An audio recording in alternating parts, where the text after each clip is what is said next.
Somos UTN.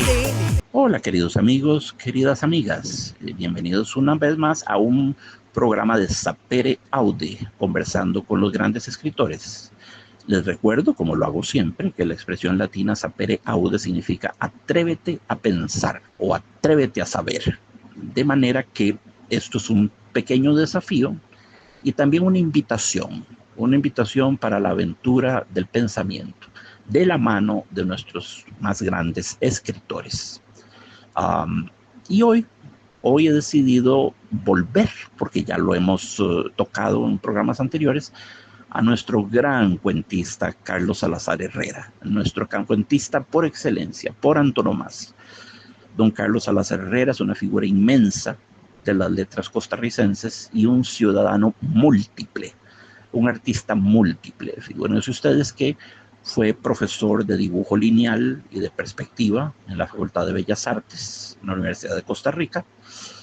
Fue el fundador de ese curso y uno de los profesores fundadores de la Facultad de Bellas Artes, de la cual llegó a ser vicedecano. Pero no solo era un gran dibujante, era un gran pintor y más aún era un gran grabadista, un formidable grabadista. Los cuentos de Angustias y Paisajes están casi todos ellos ilustrados con los grabados originales de don Carlos Salazar Herrera.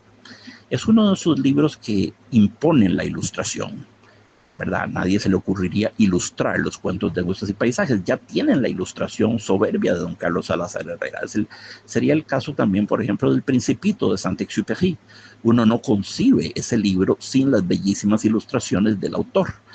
El planeta del Principito, con los baobabs que lo están resquebrajando, ¿verdad? El pequeño volcán, la flor cubierta por su campana de cristal, en fin, tantas cosas lindas. Fracasaría cualquier edición que no usara los dibujos originales de Saint-Exupéry, que tienen, en cierto modo, tienen la inocencia, la frescura, el candor de los dibujos de un niño, y eso es intencional, de eso se trataba. Entonces sería descabellado un editor que propusiese una edición ilustrada por otras manos que no sean las de Saint-Exupéry, y me pregunto, no lo sé, me pregunto incluso si tal cosa sería legal. Es posible que Saint-Exupéry haya pedido que su novela sea siempre reeditada con sus dibujos originales, de modo que los dibujos tienen el mismo valor que el texto. Igual que no se puede cambiar el texto, no se pueden cambiar los dibujos, pero no estoy seguro. No estoy seguro de si esto es una cuestión que Saint-Exupéry dispuso a nivel legal, ¿verdad? En todo caso, sería la peor idea del mundo, como decía, cambiar las ilustraciones de Saint-Exupéry. Lo mismo pasa con los cuentos de Angustias y Paisajes. Los grabados de Carlos Salazar Herrera son tan bellos. No están todos los 30 cuentos, pero casi todos tienen su grabado y de nuevo, son parte, yo diría, constitutiva de la obra, ¿verdad? Tanto como lo es el texto. Así que don Carlos Salazar Herrera fue profesor de dibujo, de perspectiva, fue director de la Radio Universidad de Costa Rica, el primer director y fundador de la Radio Universidad de Costa Rica en 1950. Si uno va a la radio puede ver un cuadro de él donde vemos un retrato de él. Fue el primer director y fundador de la Radio Universidad de Costa Rica, que tan hondísima repercusión tendría en todo el país en la divulgación de la música de los grandes maestros clásicos. Y fue también militante político durante poco tiempo, pero lo fue. Y sobre todo fue el egregio cuentista que todos conocemos. Yo no vacilaría. Algunos pueden creer que esto es un poco exorbitado de mi parte. Yo no vacilaría en poner a don Carlos Salazar Herrera en la lista de los mejores cuentistas que el mundo ha producido. Y voy a ser muy puntual. Para mí, los cuentistas seminales, los maestros más egregios de este género, fueron Edgar Allan Poe, Guy de Maupassant, Anton Chekhov, Horacio Quiroga, Julio Cortázar y don Carlos Salazar Herrera. Repito, Edgar Allan Poe, por supuesto, ¿verdad? Guy de Maupassant, que escribió cientos de cuentos. Anton Chekhov, uno de los maestros del género. Luego Horacio Quiroga, el autor de cuentos de amor, locura y muerte. Julio Cortázar, con obras estupendas como La noche boca arriba, Casa tomada, La autopista del sur, cuentos maravillosos. Y a la altura de ellos, pondría yo a don Carlos Salazar Herrera. Uno a veces deplora que haya escrito solo 30 cuentos. Uno se dice, caramba, ¿por qué no escribió 300 con lo lindos que son? Porque no hay desperdicio en los cuentos de Angustias y Paisajes. Cada uno es superior al otro. El cuento más lindo es el que uno está leyendo en el momento en que lo está leyendo. Está leyendo El beso y uno se dice, este es el más lindo de todos. Después lee El mestizo, no, este es el más lindo de todos. Después lee Matoneado, ahora sí, este sí es el más lindo de todos. Bueno, es que no se puede escoger, simplemente no se puede escoger. El cuento más lindo de Carlos Salazar Herrera es aquel que estamos leyendo en el momento en que lo estamos leyendo. Lo que pasa con los 27 conciertos para piano de Mozart. Es imposible decir cuál es el mejor. Todos son soberanos. Entonces, claro, ¿verdad? Son obras cimeras de nuestra literatura. Don Carlos utiliza una prosa muy henchida de poesía, a un punto tal que podríamos hablar de proesía, lo que decía Neruda. También Cioran hablaba de la proesía, que era una prosa tan llena de poesía, tan rítmica, tan melódica, tan musical, tan eufónica, de eufonos, sonar bien, tan llena de figuras literarias, de figuras poéticas, de metáforas, sinécdotes, metonimias, catacresis, prosopopeyas, todos los recursos, todo el arsenal de que se vale la poesía puesto al servicio de una prosa riquísima, de una prosa maravillosa. Entonces, con frecuencia, ya por momentos no sabe uno si está leyendo poesía o prosa. Al punto es hermosa su prosa. A tal punto es poética su prosa. Es una prosa con un coeficiente altísimo de poesía. Y esto se entiende. Don Carlos Salazar Herrera tenía por costumbre leer en voz alta sus cuentos. En voz muy alta, al punto de que perturbó alguna vez a los vecinos.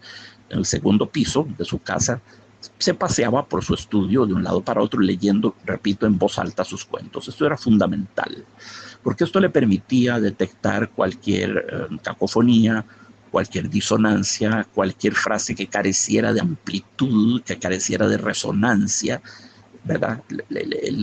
Cualquier prosa que no se inscribiera dentro del ritmo general del discurso, frases a las que había que añadirles algo para que tuvieran más caída, más chute, o bien que había que quitarles algo.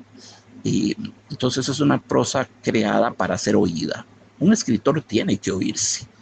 La literatura no solo se lee, se ve a un nivel puramente gráfico. Eso es cierto en particular de la poesía.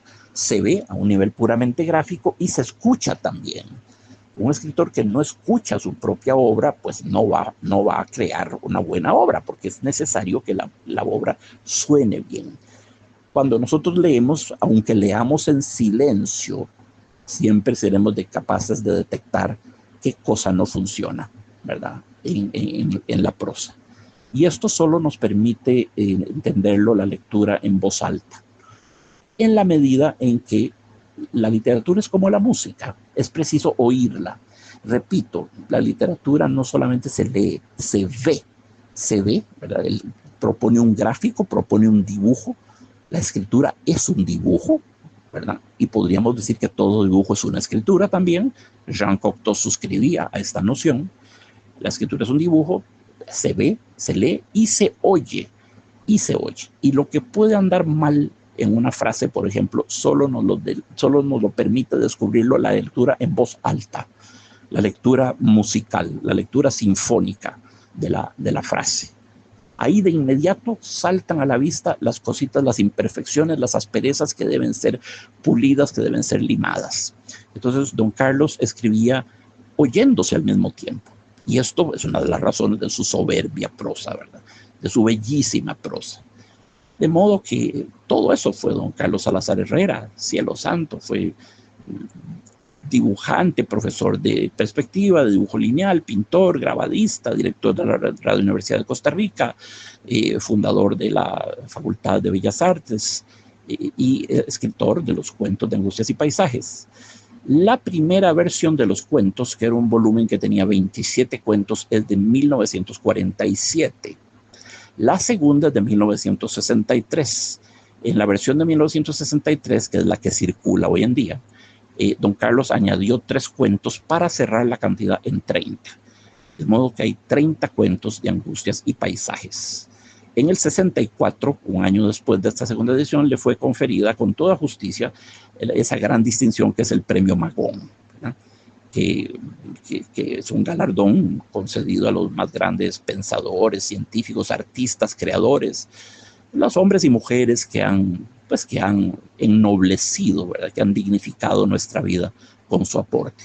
Y don Carlos Salazar Herrera fue Magón en 1964. Nuestro escritor comenzó publicando en revistas, en periódicos, en el repertorio americano, por ejemplo, esa providencial publicación. No terminaremos nunca de dar las gracias a don Joaquín García Monge, de suyo gran escritor, el autor de la novela El Moto. Don Joaquín García Monge creó el repertorio americano, que le daba tarima y altoparlante a nuestros escritores, les daba voz y presencia a nuestros escritores. Es una revista que circuló por toda Latinoamérica, llegó incluso a Europa, pero circuló por toda Latinoamérica. Ahí escribieron todos los grandes, escribió don José Joaquín García Monge, escribió Joaquín Gutiérrez, Yolanda Ramón, Eunice Odio, Carmen Lira, todos los grandes escritores de la generación costumbrista, nacionalista, aparecieron ahí, y los que no eran costumbristas, con el caso de Yolanda Ramón y de Eunice Odio, que justamente rompieron con el costumbrismo por haber considerado que este movimiento ya se había agotado. Así que, claro, el repertorio americano fue la primera publicación que acogió las obras de don Carlos Salazar Herrera. Repito, en el 47 sacó por primera vez los cuentos de angustias y paisajes en 27 cuentos, que los llevó a 30 en 1963. Y uno se dice, son tan lindos, son tan bellos, son tan mágicos, que ¿por qué no escribió 300 o 3000? Bueno, no lo sé, amigos. De lo bueno poco, ¿verdad? Lo bueno, si es poco, es doblemente bueno. Es el proverbio de nuestros ancestros. Y creo yo que es cierto.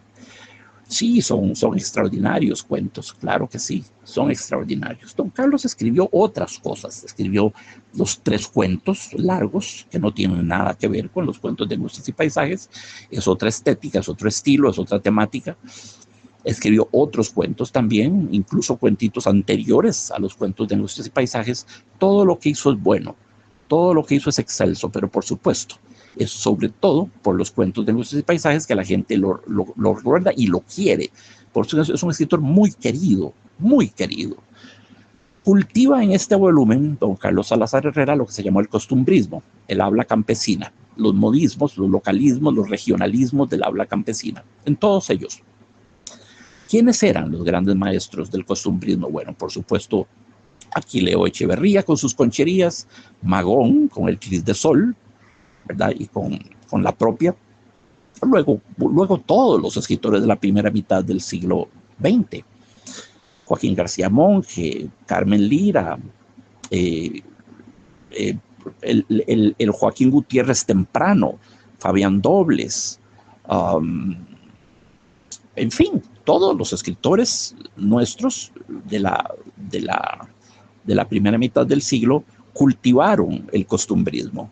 El costumbrismo generó literatura de primerísimo nivel, literatura deliciosa de leer y de escuchar. Pero ya en 1945, en un ensayo que causó mucha polémica, Yolanda Bramuno hacía una crítica contra el folclore, así llamaba, crítica contra el folclore, que le generó una reacción muy encendida de parte de Fabián Dobles. Y en esa crítica, en ese ensayo de Yolanda Bramuno, ella decía enfáticamente que el folclore se había agotado, que no podíamos seguir per secula seculorum escribiendo en estilo costumbrista, reproduciendo el habla campesina, que ya eso se había agotado, que ese filón, esa cantera se había extenuado, que ya no podíamos seguir otros 100 años escribiendo de esa manera. Entonces ella propone pasar pasar la literatura al mundo urbano, sacarla del campo y llevarla al mundo urbano, hacerla tratar los dramas, las pesadillas, los demonios, los conflictos propios de la vida urbana con el lenguaje urbano. Y es lo que hace precisamente en La Ruta de su Evasión y en todos sus cuentos, en su llamada literatura dispersa, ¿verdad? Cuentos, ensayos. Yolanda Oreamuno también cultivó con frecuencia la prosa poética. Las mareas vuelven de noche, Valle Alto, Apología del limón dulce del paisaje. Son textos muy cargados de poesía, pero muy cargados de poesía, profusamente adjetivados, más que barrocos yo los llamaría góticos. Entonces, claro, con Yolanda Oreamuno empezamos a salir del costumbrismo. Hoy sería de sueto, sería anacrónico, sería una cosa un poco de pasé ponernos a escribir según el estilo costumbrista, pero el costumbrismo generó magnífica literatura y la obra de don Carlos Salazar Herrera se inscribe dentro de este movimiento sin la menor duda, sin la menor duda. Es una escritura que utiliza lo más colorido, lo más pimentoso, lo más bello, incluso también lo más poético del habla campesina. Porque sus personajes son campesinos, invariablemente, ¿verdad? Cuentos de angustias y paisajes, muy bien pensado, porque en estos cuentos el personaje es una metáfora del paisaje y el paisaje es una metáfora del personaje. Paisaje y personaje se interpenetran, se fecundan mutuamente. El paisaje es como la caja de resonancia en la que vibran y resuenan las características del personaje o de los personajes. Es una cosa maravillosa, ¿verdad? De modo que los personajes se paisajizan y los paisajes se personalizan. Los paisajes nos damos cuenta que los paisajes tienen un ethos, una ética, un tipo de pensamiento, de moral, un estado de ánimo, un registro de emociones que son eminentemente humanas, ¿verdad? Son paisajes humanizados, son paisajes prosopopeya o paisajes personificación. Lo hemos comentado anteriormente, la personificación o prosopopeya es la figura literaria consistente en asignarle atributos humanos a cosas inanimadas. Cuando yo hablo de la ira del sol, o de la furia del mar, o de la melancolía de la luna, o del furor del viento, pues evidentemente estoy proyectando sobre las cosas inanimadas sentimientos que son, como diría Nietzsche, humanos, demasiado humanos. Ni el sol es iracundo, ni el mar es rabioso, ni la luna es melancólica, ni el viento es furibundo. Simplemente son cosas, ¿verdad?, que sí pueden ser muy violentas. Los elementos desatados generan una enorme violencia, que duda cabe, pero cuando los calificamos como iracundia, furor, melancolía, soledad, el canto del viento, eso es una prosopopeya. El viento no canta. Es decir, canta en el universo poético, sin duda, pero no stricto sensu, no en el registro literalista de las cosas. La personificación, la prosopopeya, es una proyección antropopática de antropo, ¿verdad?, ser humano, antropopática de patos, sentimiento, dolor en particular. Antropopática es una proyección de sentimientos humanos sobre cosas inanimadas. Entonces, claro, en los cuentos de angustias y paisajes, los paisajes son proyecciones del mundo interior del personaje, o quizás puede ser al revés. Tal vez el paisaje determina y provoca el mundo interior del personaje. Es que siempre son ambivalentes estos cuentos, son bidireccionales, van del personaje al paisaje y del paisaje al personaje. Ah, sí, claro que sí. El enorme, el gran, el omnipresente protagonista de estos 30 cuentos es el paisaje realmente. Es el paisaje que se encarna en los avatares de un sinfín de personajes. Entonces hay una relación simbiótica, osmótica, profunda, entrañable entre el paisaje, sea un playón, sea la jungla, sea la montaña de altura, sea un sembradío, sea una calzada llena de barro, como en el Boyero, sea lo que sea, el río del beso, ¿verdad? También, sea lo que sea, el paisaje emerge a un rol de protagonista, el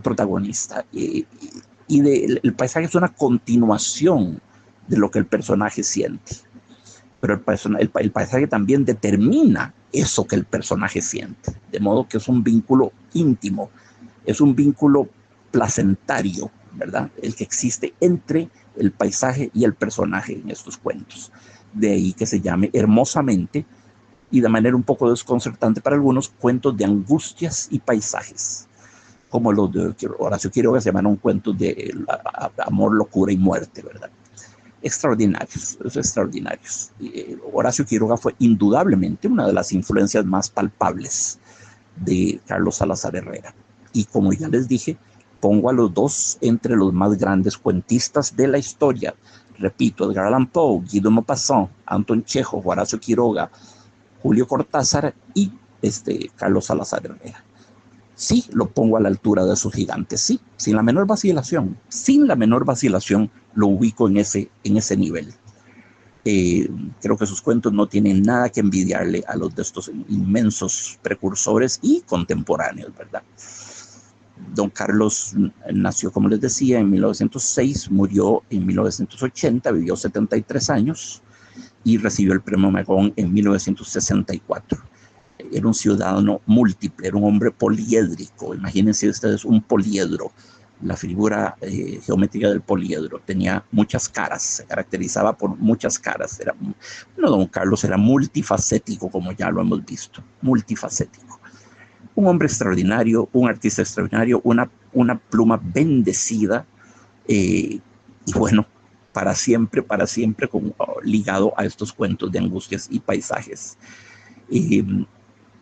Repito, uno no puede decir cuál es el mejor. No se puede decir. El mejor cuento de Carlos Salazar Herrera es aquel que estamos leyendo en el momento que lo estamos leyendo.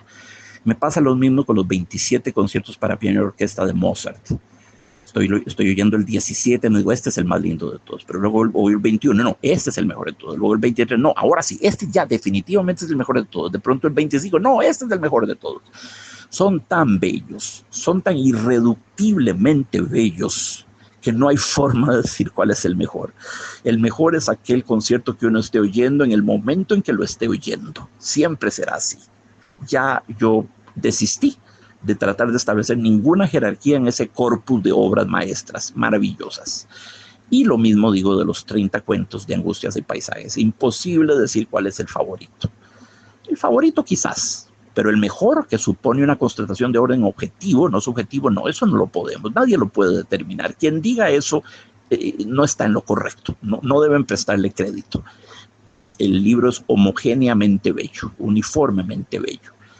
Así que, bueno, vamos a proceder a leer uno de los cuentos más hermosos de este cuentario, de este volumen de cuentos, que indudablemente cambió la historia de la literatura en Costa Rica. Habiendo salido en el 47 y siendo publicado en su versión original definitiva en el 63, los cuentos de angustias y paisajes son, en su uso del costumbrismo, son un poquito anacrónicos. Ya el costumbrismo iba completamente de salida en el 47 y más aún en el 63. Iba de salida. Don Carlos mira hacia atrás en ese aspecto, pero es como Jano Bifronte, ¿verdad? El dios de la mitología griega. Una parte mira hacia atrás, otra parte mira hacia adelante. También son revolucionarios, también son vanguardistas en su uso originalísimo de la prosa herida de amor por la poesía, justamente. Entonces sí, bueno, el costumbrismo los torna un poquito tardígrados, digamos, me miran hacia atrás, pero la factura de su forma y su originalísima fusión de prosa y poesía hace de ellos libros atemporales, fuera del tiempo, de eterna vigencia, de eterno interés, de eterna pertinencia. Y eso es lo que yo pienso de estas obras extraordinarias. Y vamos a proceder a leer uno de los más bellos. El cuento que vamos a leer se llama El Grillo. Todos los cuentos de don Carlos Salazar Herrera tienen un artículo y un sustantivo, y eso es todo. Son títulos muy sinópticos, muy comprimidos, ¿verdad? La bucaraca, el puente, la calera, el novillo, el calabazo, el bongo, un matoneado, la bruja, el grillo, el beso, un grito. No son títulos complejos, son títulos, de nuevo, muy, muy sintéticos, ¿verdad? Que constan simplemente de un artículo y un sustantivo, y este se llama el grillo. Y dice así: el indio José había conseguido un lugar solitario en el ancho playón de la bahía, y entre los jícaros y los tamarindos armó su rancho.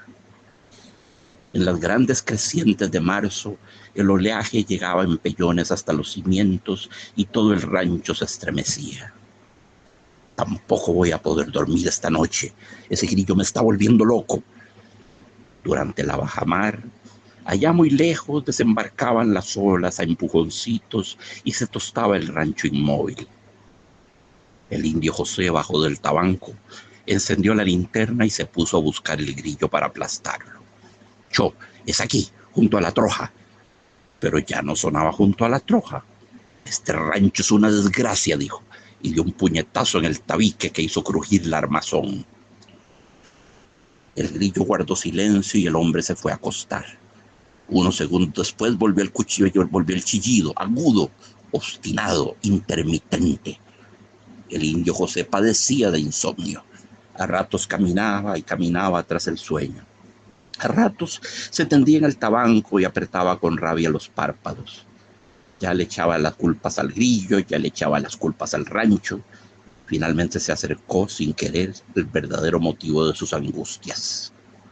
Si al menos tuviera con quien hablar. Decidió hacer un esfuerzo para no oír, para volverse sordo, y se dio a pensar en sus tristezas. Fue durante aquella última luna cuando se quedó solo. Su mujer, a quien quería más que mucho, estaba con los dolores del parto y entre quejidos y lágrimas, al fin se había quedado tranquila bajo una cruz a la sombra de los cocoteros. El indio José vivía desde entonces la espantosa soledad de su rancho, amargado por los recuerdos y desvelado por las amarguras. Pero en aquel momento lo grave, lo importante, lo inadmisible, era que un grillo se había apoderado de su vivencia. Este rancho no me quiere. De nuevo encendió la linterna. Creyó escucharlo entre la armadura del techo. Subió y lo registró todo, colgando de las cerchas, igual que un mono. Nada. Quizás está por fuera. Se arrolló un paño al pescuezo y dio varias vueltas fuera del rancho. Nada. Entró y le vinieron muchas ganas de ponerse a llorar. Se contuvo para no darle importancia al grillo. Apagó y encendió la linterna sin dar tiempo de que se acomodaran las sombras. Allí lo oigo. Allí está. Se tocó una oreja para oír mejor. Ese bandito grillo tiene que morir. Lento, manso, deteniendo el resuello, fue acercándose hacia el rincón donde salía el chillido. Ahora sí, aquí tiene que estar, detrás de la botella de Canfín. Quitó la botella, escudriñó con los ojos, removió el polvo, arañó con los dedos la tierra y nada, no estaba ahí. Este rancho no me quiere, repitió casi llorando. El mar había bajado tanto que apenas se le oía rasgar sus listones blancos. Los pasos del indio José fueron dejando en la playa un reguero de eslabones. Se detuvo, volvió a mirar hacia atrás y contempló un momento el rancho ardiendo. Su cara se iluminó 2 veces, primero con el resplandor de las llamas y después con una extraña sonrisa de triunfo. Así está escrito el cuento El Grillo, de Carlos Salazar Herrera. Qué maravilloso texto. Siempre con estos cuentos sucede que no sabe uno por dónde comenzar. Como decía Roland Barthes en uno de sus más famosos ensayos, ¿par où commencer?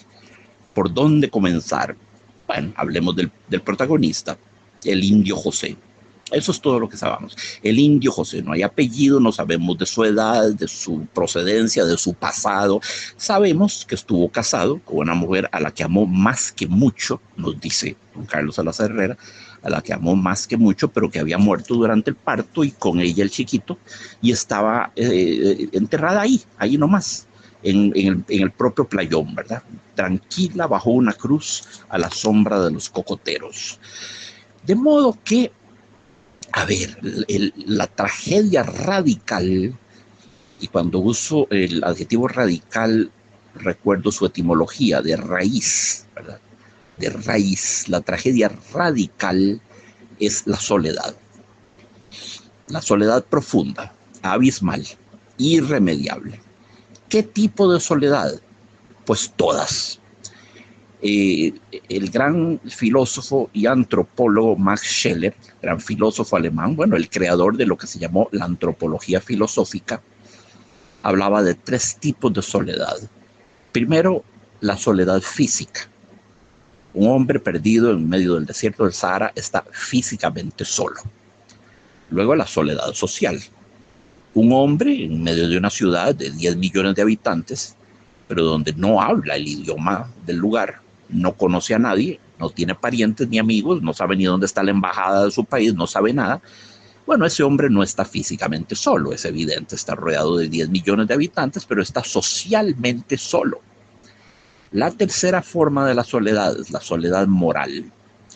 Un hombre en una ciudad de 10 millones de habitantes, con familia, amigos, empleados, colegas, jefes, todo tipo de cosas, no está físicamente solo, como el hombre mitad del Sahara, eso es evidente, no está socialmente solo, puesto que tiene muchísimas personas que son parte de su mundo, pero podría estar moralmente solo, atención.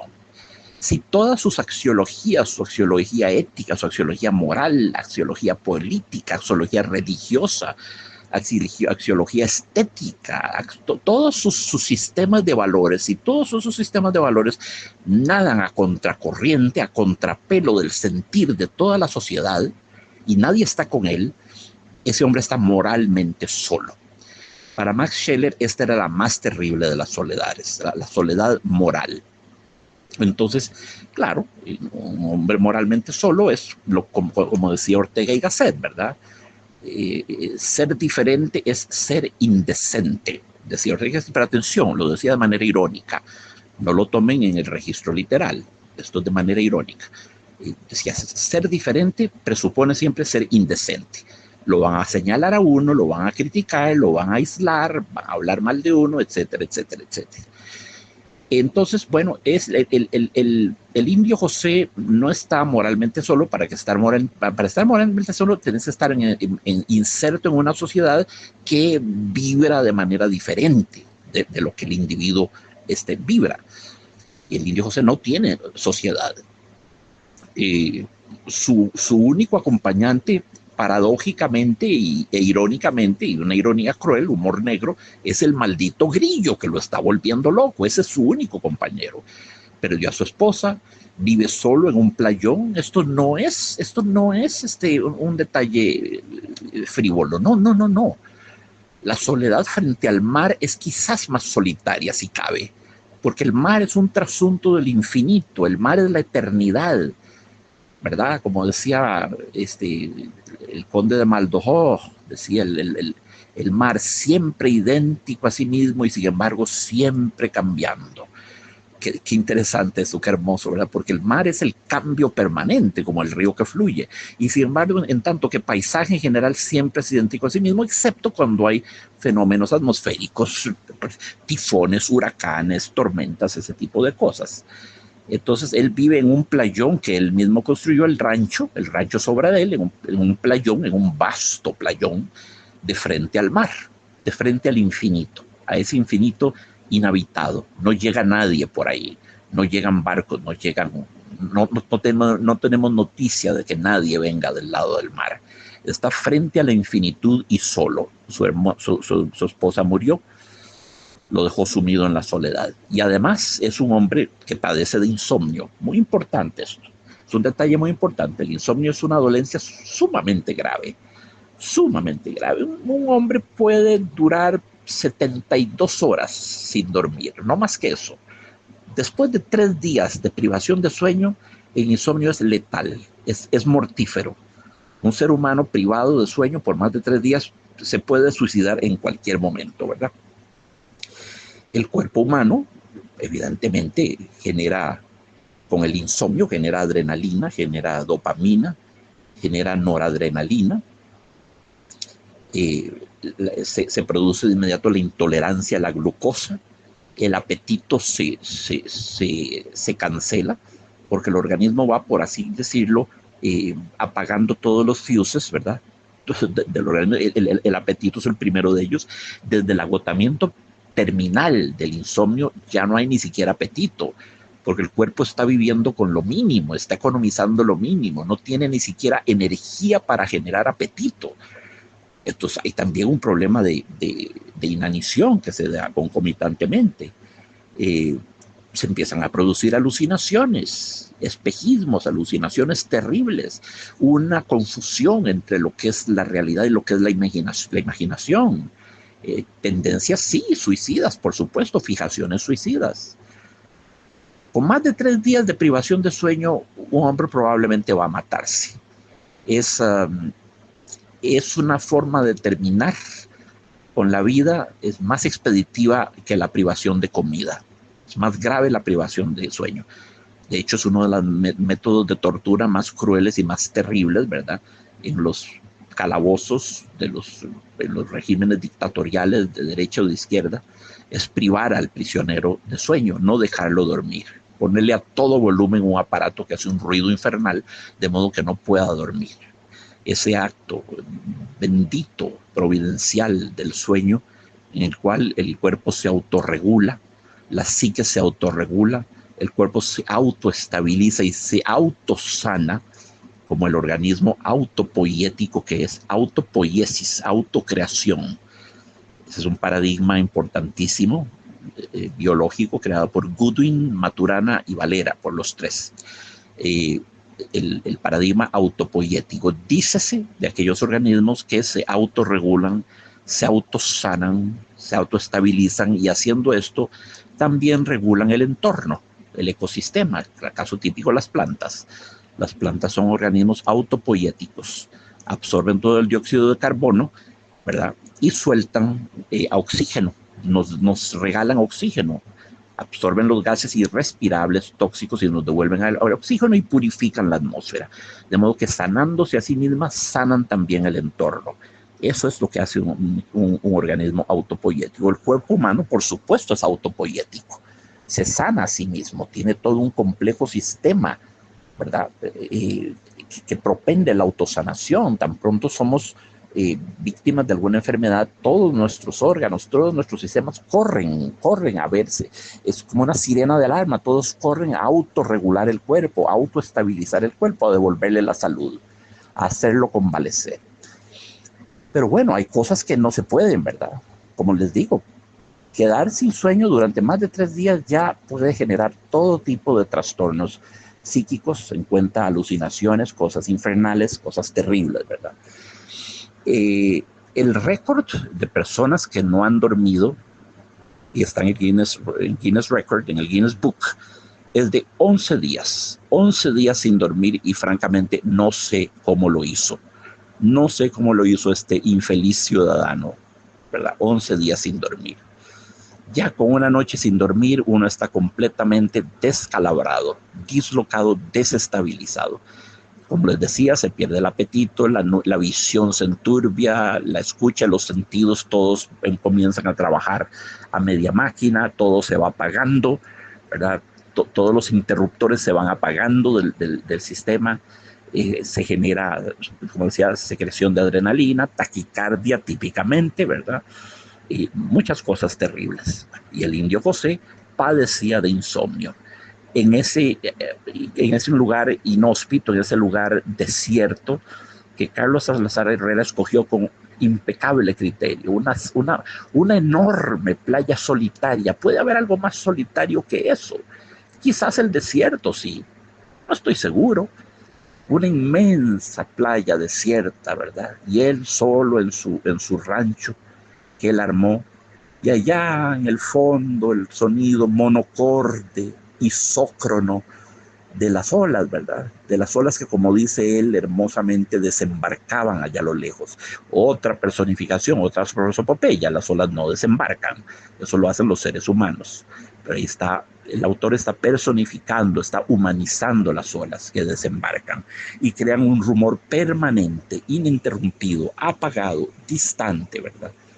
Entonces, esa es su única compañía.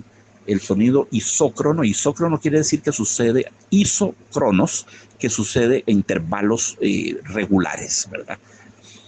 El reventarse de las olas a intervalos rigurosamente regulares. Ni siquiera eso cambia, ni siquiera eso se modifica. Es tremendo vivir en esa condición. Hagamos aquí un esfuerzo empático para ver a qué punto es terrible vivir de esa manera. Y ahí mismo en el playón, unos cocoteros a cuya sombra está la cruz, la tumba donde yace la esposa con su hijo nonato. Es pobrecito el indio José, ¿verdad? Pobrecito. Es una situación terrible. Vamos a leerlo de nuevo, el cuento, deteniéndonos en los puntos que sean más significativos. El cuento, como todos los cuentos de Carlos Salazar Herrera, comienza de una vez, es un ataca, dirían los músicos. No hay prólogo, no hay prefacio, no hay introducción, no hay palabras liminales, no hay nada. Don Carlos Salazar Herrera, en su afán de economía, de lograr un máximo de efecto con un mínimo de palabras, le salta de una vez al tema en la primera frase. El indio José había conseguido un lugar solitario en el ancho playón de la bahía, y entre los jícaros y los tamarindos armó su rancho. Una gran oración dividida en dos partes, después de bahía y una coma, repito. El indio José había conseguido un lugar solitario en el ancho playón de la bahía, y entre los jícaros y los tamarindos armó su rancho. ¿Qué musicalidad le dan a esta frase, los jícaros y los tamarindos? Hermosas palabras, lo que suenan hermosos, jícaros y tamarindos. Ya solo esa frase es un pequeño poema. Ya solo esa frase es un acierto sonoro, sinfónico, musical, diría yo. En las crecientes de marzo, en las grandes crecientes de marzo, el oleaje llegaba en pellones hasta los cimientos y todo el rancho se estremecía. Tampoco voy a poder dormir esta noche. Ese grillo me está volviendo loco. Y atención, don Carlos no dice me está, no, me está. M apóstrofe me está. Esto es el habla costumbrista. Durante la bajamar, allá muy lejos desembarcaban las olas a empujoncitos y se tostaba el rancho inmóvil. A todo lo que hemos enumerado está el sol perpendicular sobre la playa, el calor del litoral, de la costa, ¿verdad? Que también es como una especie de grillo también. El sol como una espada flamígera cayendo a pico sobre el rancho y sobre la cabeza del indio. El indio José bajó del tabanco, encendió la linterna y se puso a buscar el grillo para aplastarlo. Cho, es aquí junto a la troja.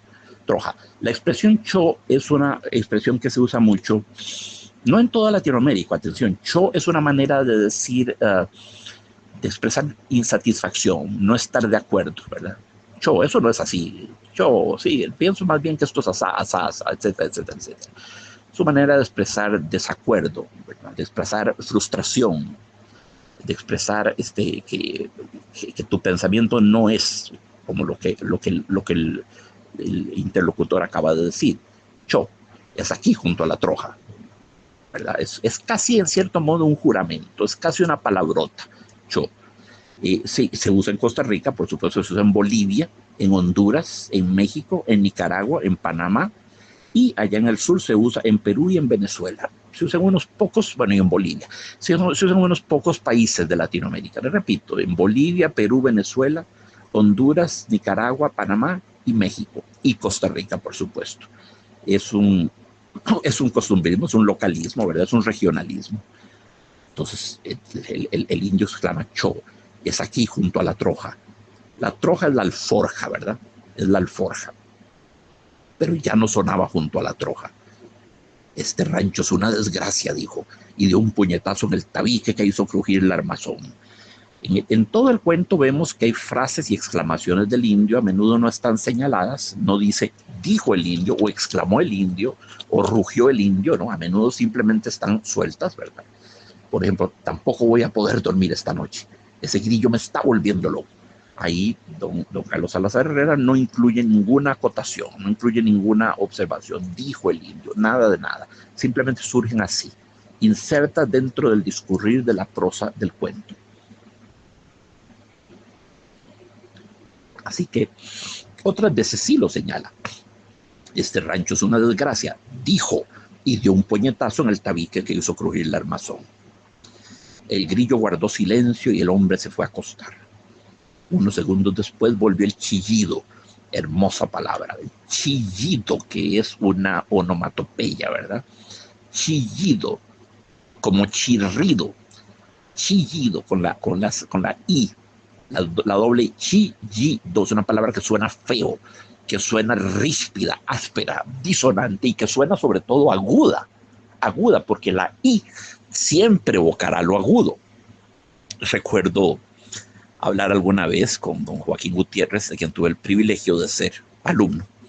En el curso que él ofrecía sobre Shakespeare, había traducido al español Hamlet, Macbeth y el Rey Lear. Una de las grandes traducciones al español que se han hecho de los complejos versos shakespearianos. Y había en Hamlet había la expresión to kill, con it, to kill, matar. Y nos decía la clase, pero amigos, es que no sé cómo traducir eso, no sé, porque kill es una palabra aguda, la I, una daga, un punzón, un estilete agudo, kill. Y lo mato, dice, lo mato, mata, es una palabra roma, una palabra sin punta, no es una palabra punzo cortante, no es una palabra,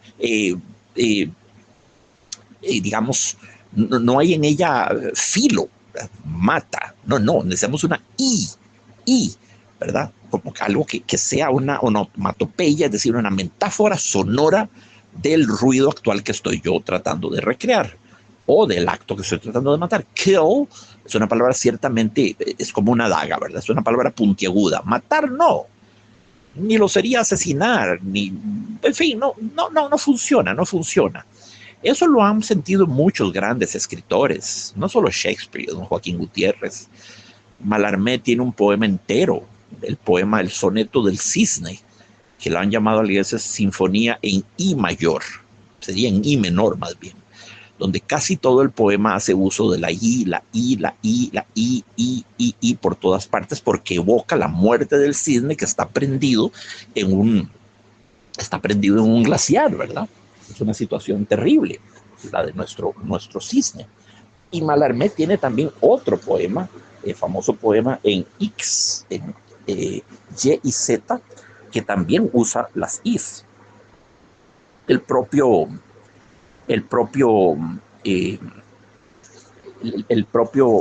Baudelaire, en uno de sus poemas del Spleen de París, pequeños poemas en prosa, en ese poema habla de la scie pointue de l'infini, el acero puntiagudo del infinito, infini, y ahí tenés tres is, infinito, infini, ¿verdad? Ya sale de la scie, el acero pointue, claro, del acero del infinito. El poema de Mallarmé, al que me referí, el soneto del cisne, solo para que oigan la persistencia casi obsesiva y asesina de la I, ¿verdad? Se los voy a leer. Le vierge, le vivace et le bel aujourd'hui, va-t-il nous déchirer avec un coup de livre ce lac dur oublié que hante sous le givre le transparent glacier des vols qui n'ont pas fui. Un cygne d'autrefois se souvient que c'est lui, magnifique, mais qui sans espoir se délivre, pour n'avoir pas chanté la région où vivre, quand du stérile hiver a resplendi l'ennui. Tout son col secoura cette blanche agonie par l'espace infligé à l'oiseau qui le nie, mais non l'horreur du sol le plumage est pris. Fantôme qu'à ce lieu son pur éclat assigne, il s'immobilise au songe froid de mépris, que fait parmi l'exil inutile le cygne. Por todas partes oímos la I. Y no tiene, todas las rimas son en I. Aujourd'hui, ivre, givre, suis, lui, des livres, vivre, ennui, agonie, ni, prix, assigne, mépris, signe. Y el último verso, que fue para mí, l'exil inutile le signe, el exilio inútil el cisne, el exil inútil le signe, y por todas partes. Como metáfora de la muerte del cisne. La sonoridad ahí es, en efecto, muy puntiaguda y bien puede ser una especie de onomatopeya de la muerte. Lo sintió así Baudelaire, lo sintió Mallarmé y lo siente así don Carlos Salazar Herrera cuando nos habla del chillido, ¿verdad? Agudo, obstinado, intermitente nos pone. Y no pone comas, pone puntos. Cada una de esas palabras es una frase. Agudo, punto. Obstinado, punto. Intermitente, punto. Es una manera de ponerlas en relieve, ¿verdad? No ponen un chirrión de adjetivos separados por comas, sino que cada uno tenga su propia frase. El indio José padecía de insomnio. A ratos caminaba y caminaba tras el sueño. A ratos se tendía en el tabanco y apretaba con rabia los párpados. Ya le echaba las culpas al grillo, ya le echaba las culpas al rancho. Muy interesante, apretaba con rabia los párpados. Vean ustedes la desesperación por conciliar el sueño, no por conciliarlo, por encadenarlo, por jalarlo, por traerlo a la fuerza. ¿Quién se va a dormir apretando los párpados? Nadie se duerme apretando los párpados. Evidentemente significa crispación del rostro, de todos los músculos faciales, que son un montón de músculos. De modo que es imposible, ¿verdad? Estamos hablando de un hombre que está ya pasablemente desquiciado, ¿verdad? Y sí, le echaba las culpas al grillo, le echaba las culpas al rancho. Finalmente se acercó sin querer al verdadero motivo de sus angustias. Gran frase. Aquí don Carlos Salazar nos dice, el grillo, el rancho, el sol, el mar, todo eso son epifenómenos, son consecuencias, son productos del verdadero motivo de sus angustias. ¿Y cuál es el verdadero motivo de sus angustias? Si al menos tuviera con quien hablar. Es la soledad de la que hablaba Max Scheler. En este caso sería la soledad física. Sería también la soledad social. No la soledad moral, porque no tiene nadie con quien ir en contra en sus opiniones. No. Sería la soledad física, el hombre perdido en medio del desierto, y la soledad social, ¿verdad? No hay soledad social. Me equivoco y rectifico mi error. Es la soledad física. No tiene nada. Es un hombre perdido en medio de la naturaleza, de una naturaleza además inclemente, dura, violenta, agresiva, y él está ahí, en medio de eso. Es la soledad física de las tres que estudió Max Scheler, repito, la física, la social y la moral. Max Scheler decía que la peor de todas era la tercera, la moral, era la más dramática, la más difícil de sobrellevar. Pero cualquiera de las tres puede acabar con un hombre, una mujer, cualquiera de las tres. La soledad física. Entonces aquí don Carlos nos da la clave del cuento, ¿verdad? El grillo y todo lo demás son simplemente trasuntos de la verdadera tragedia, que era la soledad. No tener con quién hablar. Quien no tiene con quién hablar, ¿qué hace? Se acuesta y aguza los oídos y se pone a escrutar la naturaleza y el entorno, el silencio, el impotente y estéril silencio. Y entonces es ahí que el canto del grillo, no el canto, el chillido del grillo se hace más obsesionante, más insidioso, más venenoso. Eso es la puñalada que horada la carne del silencio. Chillido. Seguimos. Decidió hacer un esfuerzo para no oír, para volverse sordo, y se dio a pensar en sus tristezas. Bueno, resulta que uno no puede hacer un esfuerzo para no oír o para volverse sordo, ¿verdad? Está luchando contra cosas que no se pueden combatir de esa manera. Cuando uno tiene un dolor, digamos en un dedito, por ejemplo, ¿verdad? En un dedito, y uno piensa todo el día, no me duele, no me está doliendo. Lo único que logra es que le duela más, porque siempre tiene en mente la lucha por insensibilizar, ¿verdad? Por anestesiar el dedo por métodos puramente mentales. Entonces, cuanto más tematiza el dedo, cuanto más se concentra en que el dedo no duela, pues más duele. Porque para que no duele el dedo simplemente tiene que desaparecer del horizonte de la conciencia, tiene uno que olvidarse de él. si es que el dolor lo permite, a veces no lo permite. Entonces, concentrarse en no huir es, por el contrario, condenarse a huir con más terrible acuidad, ¿verdad? Y se pone a pensar en sus tristezas. Fue durante aquella última luna cuando se quedó solo. Su mujer, a quien quería más que mucho, estaba con los dolores del parto y entre quejidos y lágrimas, al fin se había quedado tranquila bajo una cruz, a la sombra de los cocoteros. Sí, terrible, terrible párrafo, terrible párrafo. O sea que el rancho representa también la vacancia, la ausencia de la esposa. El rancho representa en cierto modo el síndrome de la silla vacía. Todo lo que convocaba la presencia humana sin la presencia humana. Eso es. Si él se hubiera ido a otro lugar, quizás podemos conjeturar le había ido mejor. Puede ser. Porque la casa no hubiera estado asociada a la esposa. Es que en ese rancho todo le grita a la cara la ausencia de la esposa. Ese rancho fue de los dos. Ese rancho perteneció a los dos. Posiblemente lo construyeron juntos. Pero la mujer murió y murió en el parto, lo cual es doblemente traumático, porque ahí muere la mujer y muere el hijo, tanto esperado, ¿verdad? Con tanta ilusión esperado. Eso es un doble impacto, es una tragedia a la segunda potencia. Entonces el rancho es justamente el símbolo tangible, palpable, terrible, ¿verdad? Denso de la ausencia de la esposa. No solo es que está solo, es que la soledad es una cosa y la ausencia es otra, ¿verdad? No solo está solo, es una soledad de ausencia, de deserción, de desaparición, de muerte. Es doblemente terrible.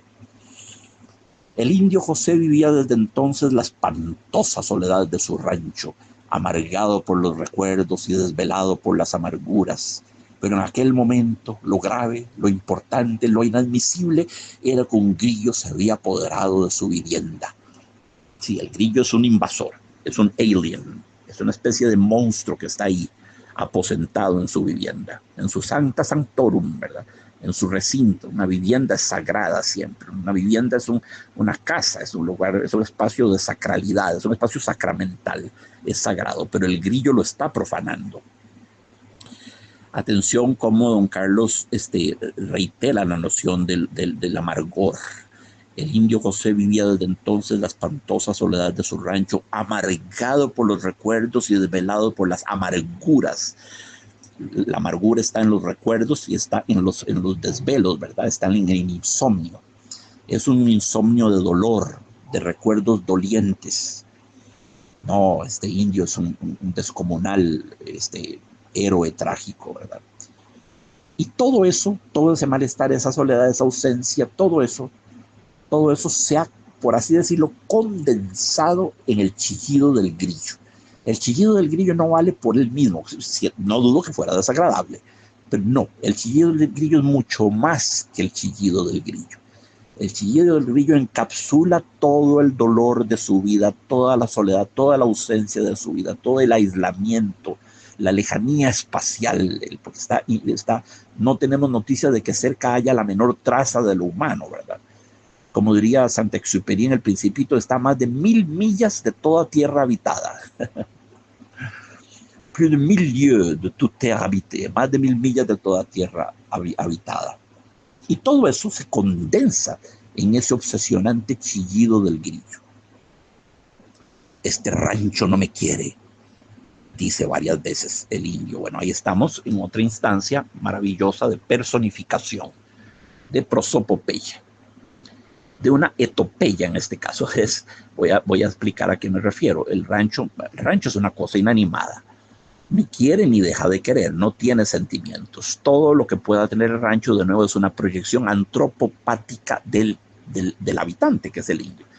Antropopática, patos antropo, ¿verdad? Pasiones, dolores, sentimientos humanos proyectados sobre cosas inanimadas. El rancho no me quiere, es un rancho hostil, un rancho que lo detesta, que lo quiere expulsar, que lo quiere echar. Podríamos ver incluso en el rancho una especie de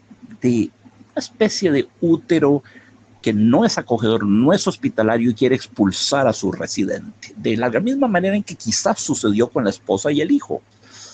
Ese rancho quiere dar a luz al indio, es decir, echar al indio de su entraña, echarlo de su entraña. Todo en este cuento se inscribe dentro de una economía interior-exterior, ¿verdad? La mujer, la esposa, murió en el trance crucial de ese paso entre el interior y el exterior, una muerte en el plano de lo transitivo.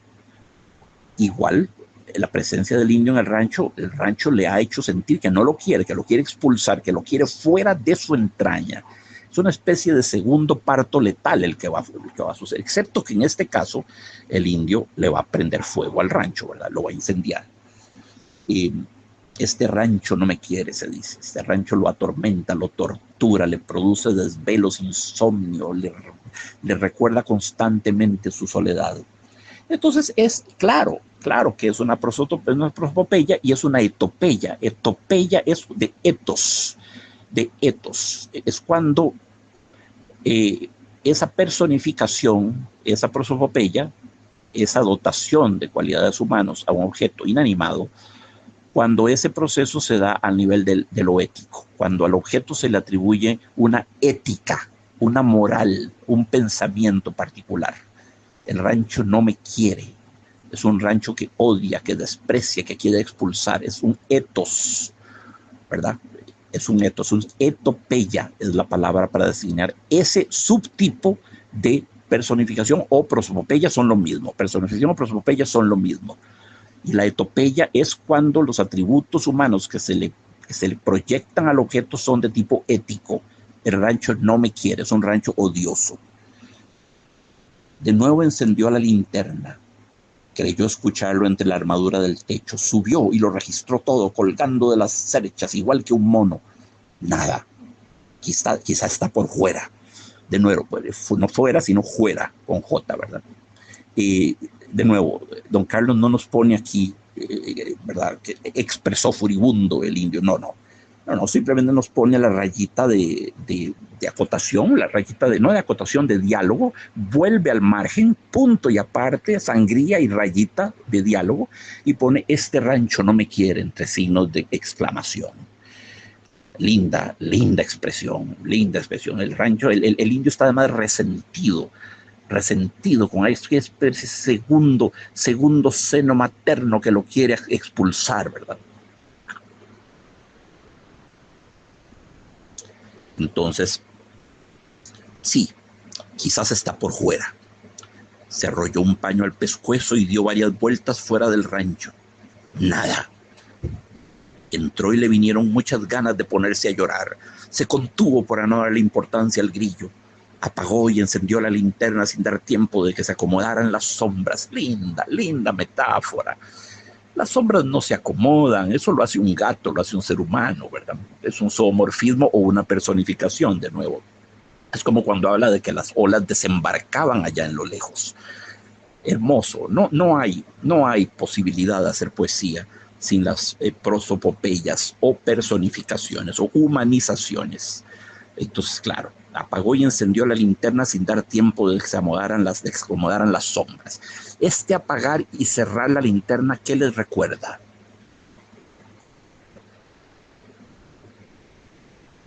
¿Qué les recuerda esta intermitencia de la linterna?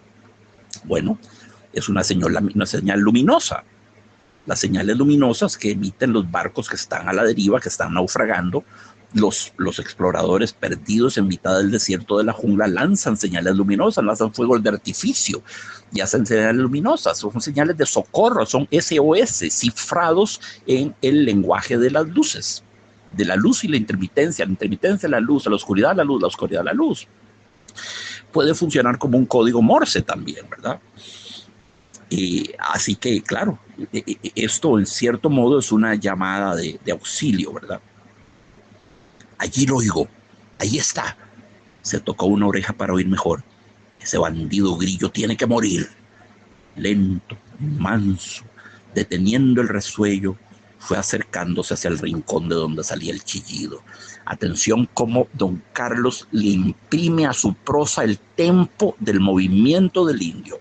Lento, manso, coma, deteniendo el resuello, coma, fue acercándose hacia el rincón de donde salía el chillido. Es decir, que el ritmo mismo de la prosa es una isotopía, es isotópico, ¿verdad?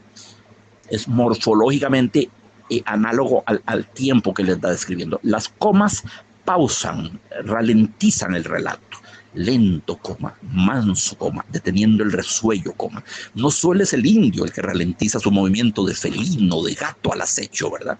Un tigre al acecho no corre, no se descubre rugiendo, corriendo o agitando el matorral donde está, ¿verdad? Donde está escondido, donde acecha. No, todo lo contrario, tiene que avanzar de manera taimada, de manera pausada, de manera silenciosa, lento, manso, deteniendo el resuello. Ahora sí, aquí tiene que estar, detrás de la botella de Canfín. Quitó la botella, escudriñó con 1000 ojos, removió el polvo, arañó con los dedos la tierra. Nada, no estaba allí. Ah, este rancho no me quiere, repitió casi llorando. Ahí sí, don Carlos Salazar Herrera pone, repitió casi llorando, porque era importante decir que este rancho no me quiere, no tiene la misma carga emotiva del primer este rancho no me quiere. El primero fue tal vez un tanto neutro, el segundo no, el segundo está lleno de resentimiento, este rancho no me quiere, de rencor, ¿verdad? Entonces era importante señalar que esa segunda expresión, análoga a la primera, sí, en palabra por palabra, pero al nivel suprasintagmático del texto, la entonación es otra, la intensidad es otra, la carga emocional es otra. Este rancho no me quiere es mucho más exacerbado y más desgarrador que el primero. Por eso el autor pone, repitió casi llorando. Sí, esto es terrible. Escudriñó con 1000 ojos. Qué bella frase. Es una hipérbole, por supuesto, es otra figura literaria, lo que en los cantares de gesta, la canción de Rolando, el cantar de Mio Cid, se llama una hipérbole épica, cuando se decía que el Cid era capaz de cortar a un moro entero de la cabeza a los pies con todo el caballo y la piedra que estaba debajo del caballo. Eso es una hipérbole, sí, es una exageración. Se vale ser exagerado en la literatura y adoro cuando ese tipo de cosas suceden. Escudriñó con 1000 ojos. Magnífico, magnífico.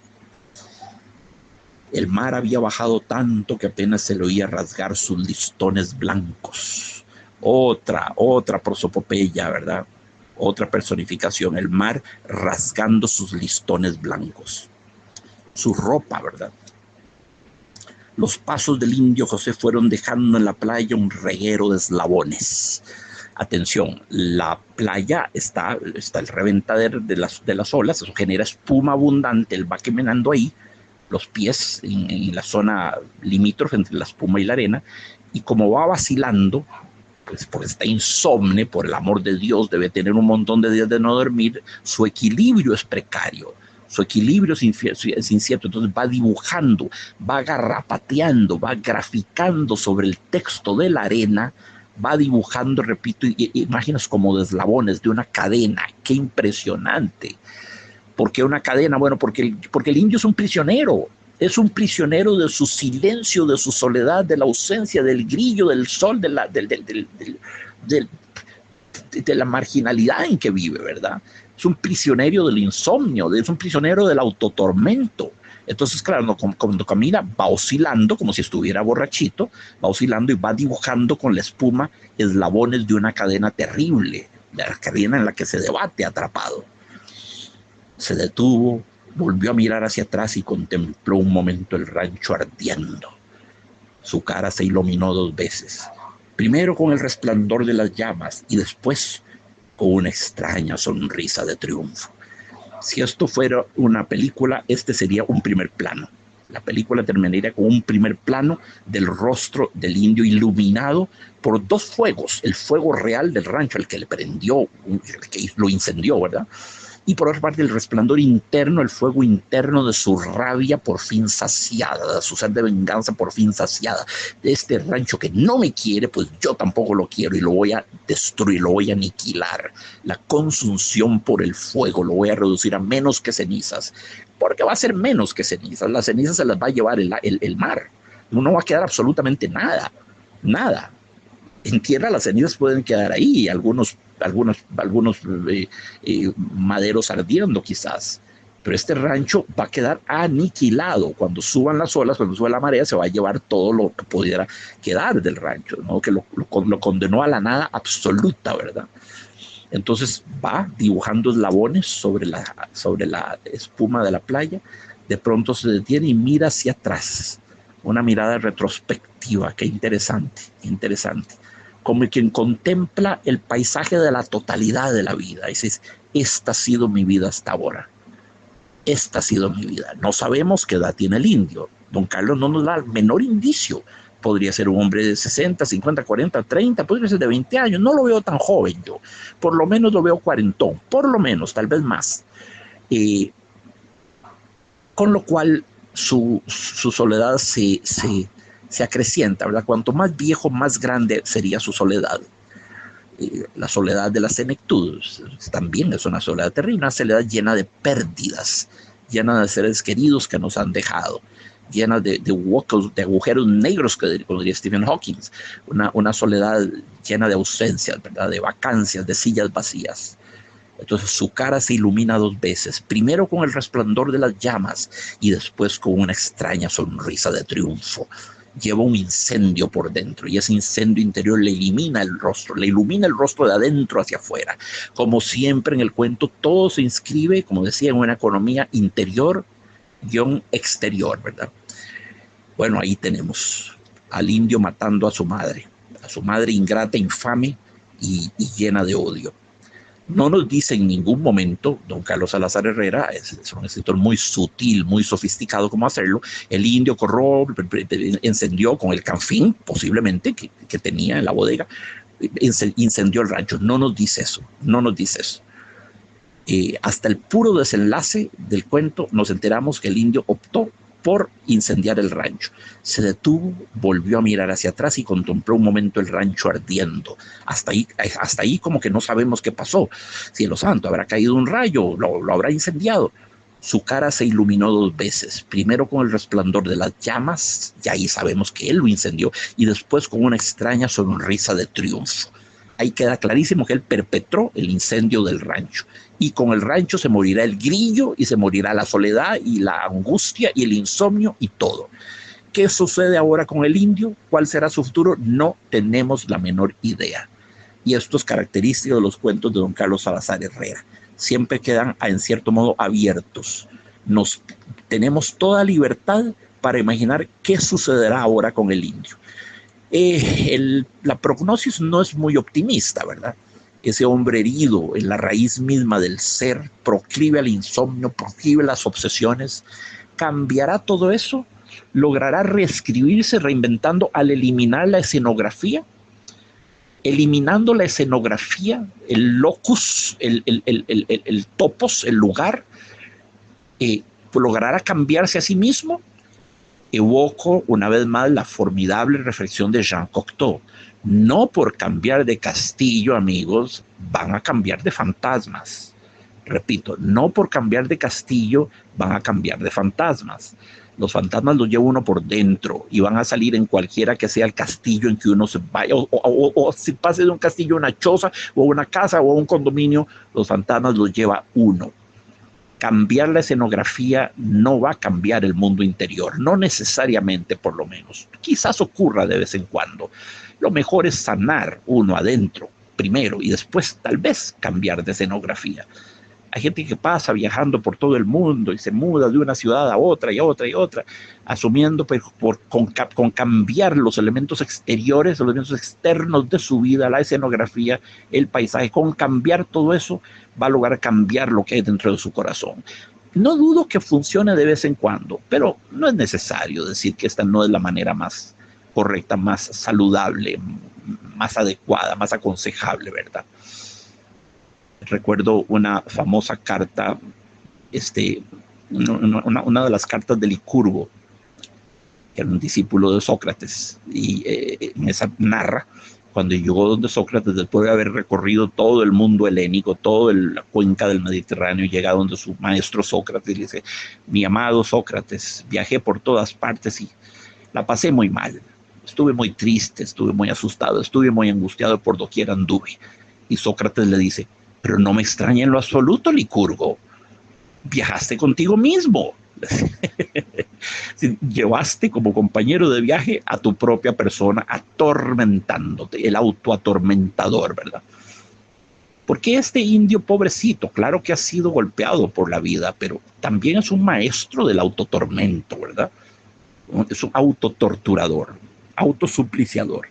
Entonces eso le dice a Sócrates: ¿para qué viajaste tanto, Licurgo? Si en primer lugar te llevaste en las maletas a vos mismo, al autotormentador. Ningún paisaje, ni Mileto, ni Siracusa, ni Egipto, ni Persia, ni Samos, ni Esparta, ni Chipre, en ningún lugar te ibas a lograr deshacer de vos mismo. Es poco recomendable, ¿verdad?, esperar que las cosas cambien de adentro, de afuera hacia adentro, de manera centrípeta, de afuera hacia adentro. Que el exterior, que el paisaje nos cambie. Lo más probable más bien es al revés, es algo centrífugo, que al cambiar el mundo interno, cambiemos el mundo externo. Eso es más probable. El movimiento debía ser así, debe venir del centro hacia afuera, centrífugo, no centrípeto, no desde afuera hacia adentro. Eferente, no aferente, ¿verdad? Pero mucha gente apuesta a eso, apuesta desesperadamente, o sea, el cambio de escenografía para buscar la salud y la sanación. Bueno, ojalá les funcione a las personas en la mayor medida en que sea posible. Queridos amigos, un abrazo para todos, la gratitud inmensa. Tuve un bellísimo par de horas compartiendo con ustedes este hermosísimo cuento, discutiéndolo, comentándolo, glosándolo, ¿verdad? Proponiéndome, no diría ni siquiera un análisis, porque esa palabra no me gusta mucho. Análisis rima con parálisis. No me gusta. No, explorándolo amorosamente, explorándolo apasionadamente, el texto. Eso es lo que más me gusta. Es un proceso inmersivo. Yo me doy un chapuzón en el texto, una consumida en el texto.